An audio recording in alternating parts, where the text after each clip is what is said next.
The African Deep Dive podcast is brought to you by the African Technology Policy Studies Network.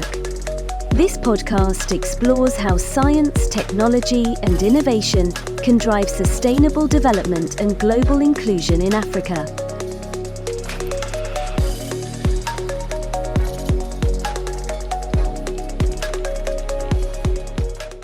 All right, welcome back to the Deep Dive.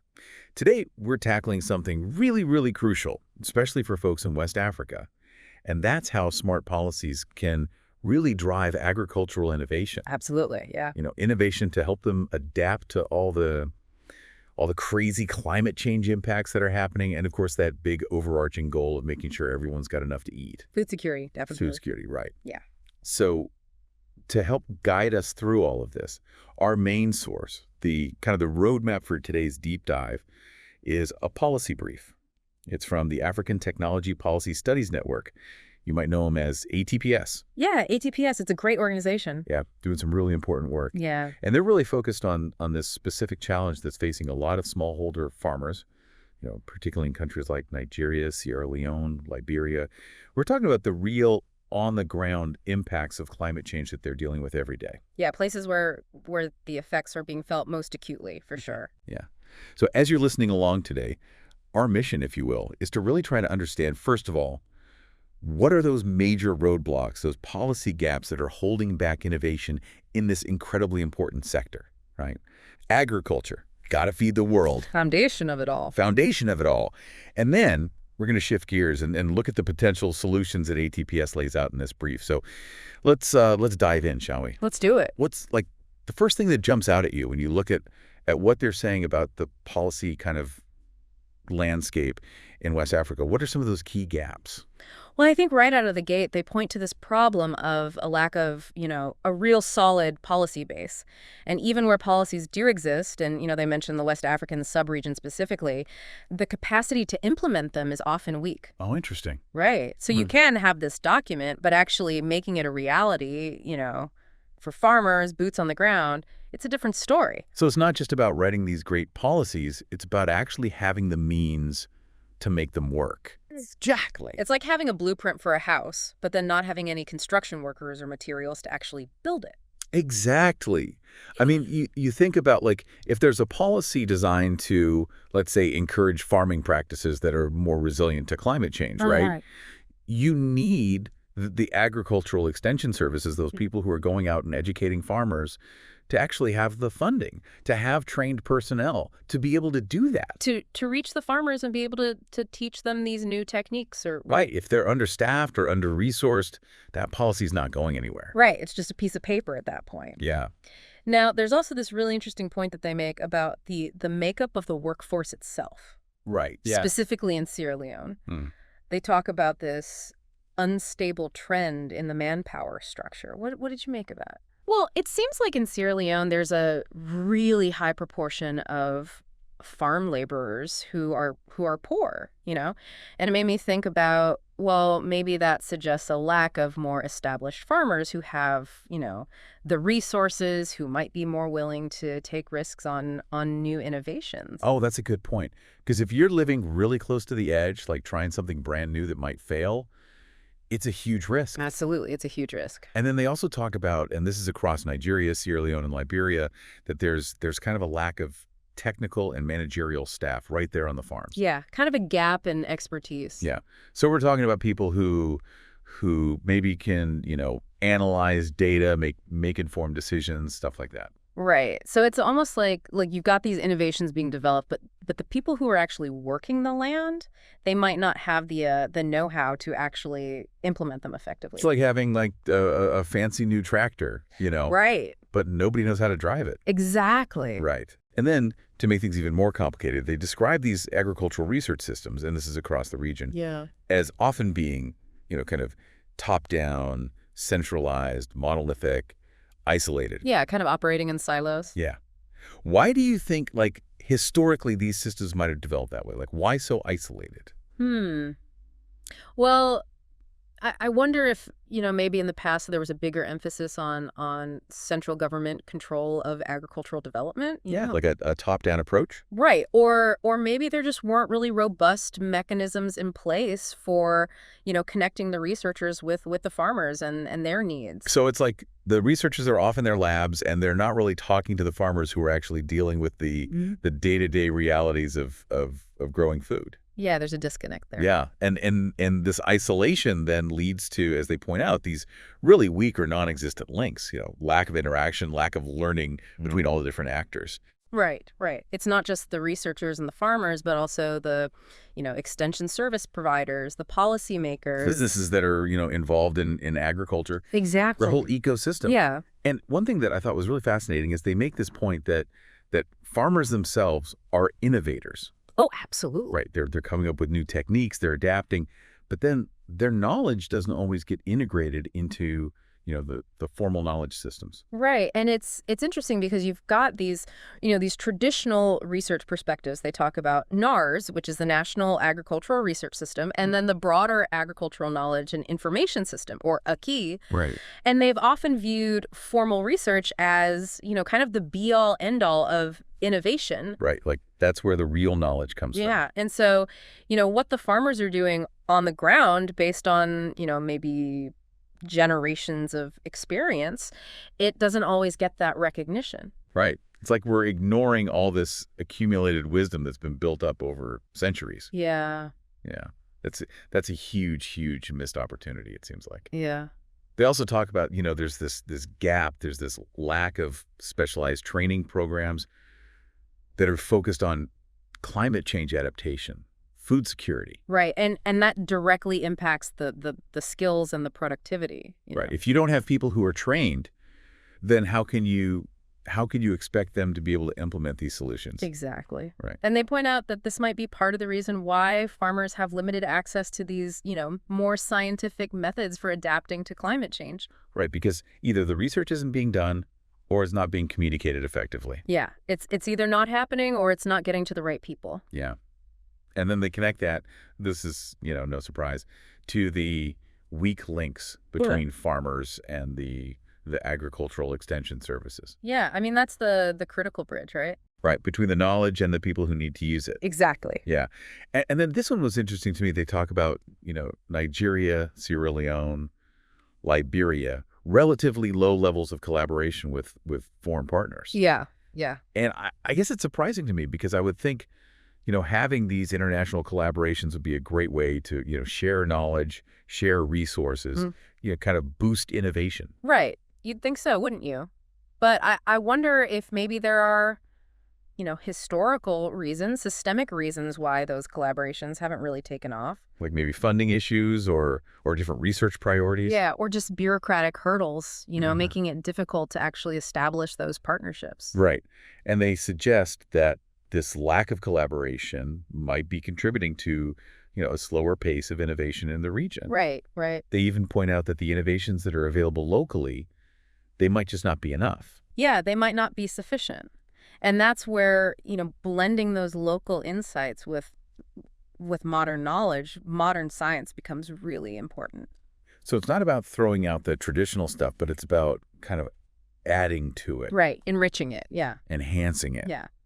Now, this was really interesting, too, and I think this kind of gets to the heart of some of the communication challenges, is they talk about where farmers are getting their information on, adaptation, food security. Right, right. And it seems like they're primarily relying on television, radio, and other farmers. Yeah, which is interesting, right? Because you've got these other institutions, the internet, universities, ministries of agriculture, the environment. The extension workers, right? Yeah, they're not really the go-to sources. So that suggests there's a real opportunity to strengthen those institutional actors, to make sure that the farmers are getting access to the most up-to-date, the most scientifically sound information. Right. Because those institutions, in theory, should have that information. Right.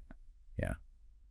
And then the last point, the last gap that I wanted to touch on before we shift gears to solutions is they talk about the research reward system itself. Right, yeah. And how that system is kind of maybe not doing us any favors when it comes to helping farmers. Yeah, well, it seems like the current system is very much geared towards researchers who publish in Western journals. Right. Which makes sense on some level. Yeah, I mean, it's important for the scientific community. Right. But, it doesn't necessarily prioritize research that has a direct impact on the productive sector. In West Africa. In West Africa, right? Right. So it may be that researchers are incentivized to, to focus on publications rather than on actually solving problems on the ground. Yeah. So it's like their incentives are misaligned with the needs of the farmers. Exactly. All right. So we've done a pretty good job, I think, of laying out all the challenges, all these gaps, these roadblocks. Yeah, the hurdles. The hurdles, yeah. But, the good news is the ATPS brief doesn't just leave us hanging there. Right. They offer some solutions. They offer some solutions. So let's dig into those. What's kind of the first big policy recommendation they make? Well, they really emphasize the importance of a comprehensive climate change policy. Oh, okay. And they're really specific about this. They say it needs to happen at the global level, at the African continental level, and then very specifically at the West African regional level. So tailored to the specific needs of that region. Exactly, because, West Africa is not a monolithic entity. You've got all these different agroecological zones, different climatic conditions. Right. So what works in one place might not work in another. Exactly. Now, to get the ball rolling on that regional policy, what do they suggest specifically? Like, what's the first step? Well, they propose actually convening a conference. A conference. Yeah, a conference that's solely focused on developing this climate change policy for West Africa. So bring everybody together, get them in a room, hash it out. Exactly. And the main goal there, it seems like, is to build that political will, get buy-in from all the different governments. Right, because without the political will, Mm-hmm. The best policy in the world isn't going to get implemented. Exactly. So that makes a lot of sense. Mm-hmm. Now, we talked about the lack of training, the lack of kind of skilled human capital in the agricultural sector. Yeah. What do they suggest in terms of policies to address that? Well, they really push for increasing and improving funding for training programs that are specifically geared towards climate change adaptation and food security. Oh, okay. So putting money where their mouth is, basically. Yeah, investing in people, in their skills and their knowledge. Yeah. Because ultimately, that's going to lead to better productivity, better adaptation practices. Right. It's an investment in the future. Yeah. Now, we also talked about those weak collaborations, both within the region and with international partners. Right. What's their take on that? Like, what can be done there from a policy perspective? Well, they really stress the need to intensify those collaborations, both locally and internationally. Okay, so double down on that. Yeah, because they see those partnerships as absolutely essential for generating new innovations. Right, whether it's in food security or in adapting to climate change. Exactly. And they really highlight the value of foreign collaboration, specifically for bridging those knowledge gaps that we talked about earlier. Right, because sometimes you need that outside perspective, Yeah. to come in and say, hey, have you guys tried this? Exactly. Right, we've seen this work somewhere else. Right. So how about that gap between the folks who are coming up with the innovations and the farmers who are supposed to be using them? Yeah. How do we bridge that divide? Well, they suggest fostering more collaboration between the government ministries, the peristotles that are, involved in innovation, Right. and the research institutions. So getting everybody talking to each other. Right. And including those foreign partners that we just talked about. Oh, okay. And the goal there is to blend, the locally developed adaptation measures with the modern science and technology. So again, it's that idea of taking the best of both worlds. Yeah, the traditional and the modern. Yeah. Now, how about that research reward system that we talked about? Yeah. The one that's maybe not incentivizing the right kind of research. What can we do about that? Well, they propose a pretty fundamental shift, I think. They say that instead of just rewarding researchers for publications, we need to start rewarding them for the impact that their research has on the agricultural sector. Oh, interesting. So it's not just about writing papers. It's about actually making a difference on the ground. Exactly. Right. So, if your research leads to higher crop yields or better, more resilient farming practices, that should be rewarded. That should be what gets you the accolades, the promotions, the grants. Mm-hmm. Yeah.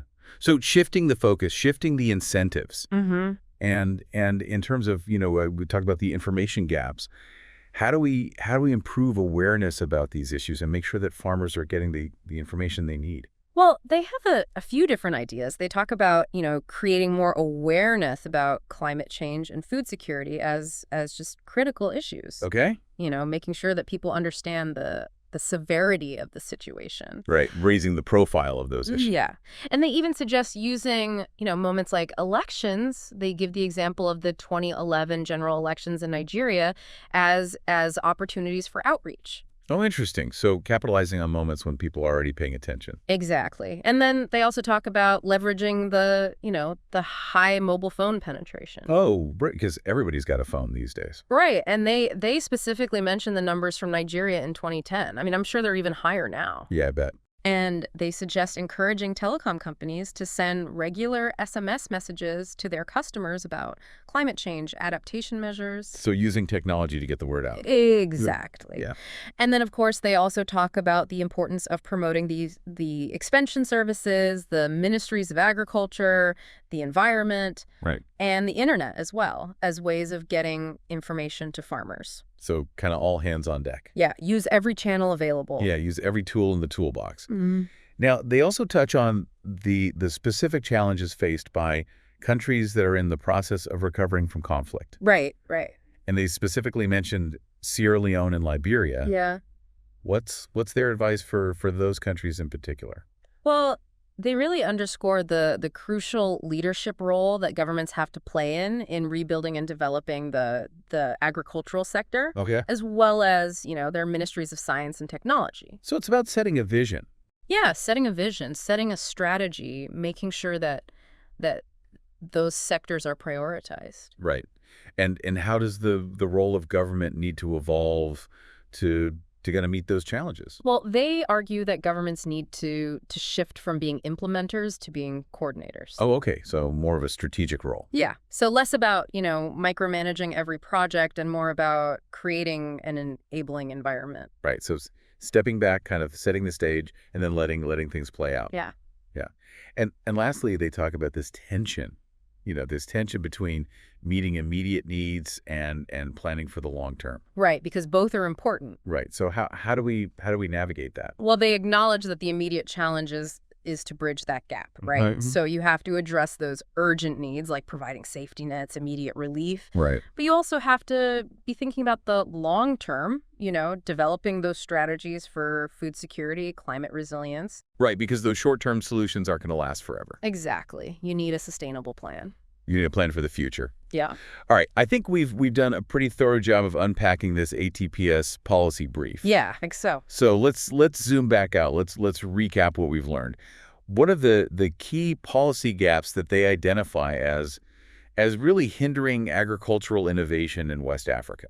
Okay, so to recap, we've got that weak policy base, the lack of institutional capacity to actually implement policies, the shortage of skilled agricultural workers, those isolated research systems, the lack of integration of farmer-led innovation. The lack of training programs. Yeah, the training gap. Yeah. And then limited access for farmers to, scientific methods, the weak links with extension services, the low levels of collaboration, both local and international. And that research reward system, that's maybe not doing us any favors. Right, yeah, not aligned with the needs on the ground. Yeah.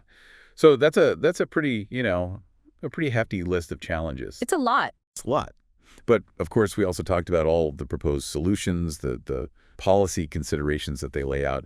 What are some of those key recommendations? All right, so we need to formulate those comprehensive climate change policies at all levels.